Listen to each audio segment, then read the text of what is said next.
There's a lot of misconceptions out there about antisocial personality disorder. What is it? Stick around to hear all about it.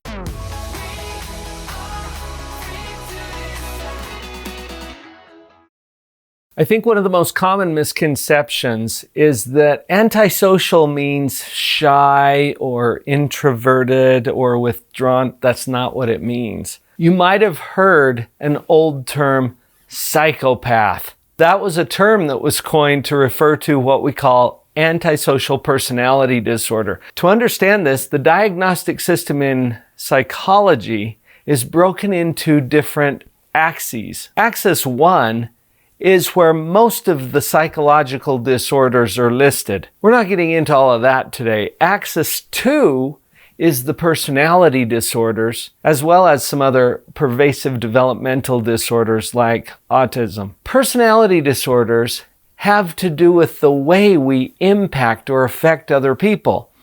Antisocial personality disorder is most commonly characterized by a lack of regard or a disregard for the rights of other people. In the diagnostic criteria for antisocial personality disorder, this disregard for the rights of other people sometimes includes the violation of those rights, which results in criminal behavior, or behavior that could be considered criminal or that you might be arrested for. It could also include lying, deception, or manipulation. And usually that's done for the purpose of profit or amusement. Excessive impulsivity or impulsive behavior is very common. Another common characteristic, irritability or aggression. And usually this reaches a level where they're hurting other people and could include fighting or violence. Antisocial personality disorder is characterized by a blatant disregard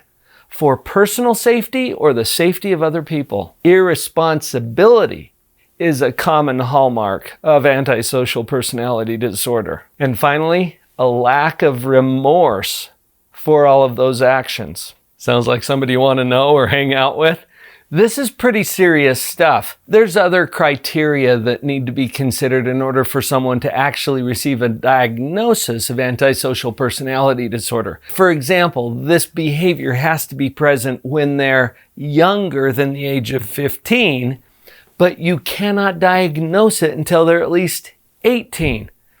We don't have to worry about all of those details. I've got a caution for you, because you're probably thinking right now, oh, that's so-and-so. My ex.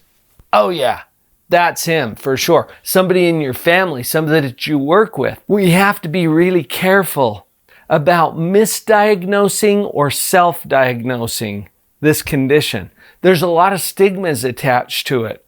And yes, it causes a lot of disruption to families, relationships, and even our society. A lot of folks with antisocial personality disorder end up being incarcerated. They're in our prisons and in our jails. The other thing that's important to remember here is that many of these criteria are true of some people some of the time. In order to qualify for a diagnosis, it has to be a pervasive condition that's present in most areas of this person's life. Even though you may have observed some of the characteristics that I talked about in somebody that you know, remember that your personal experience with a person does not define them or diagnose them.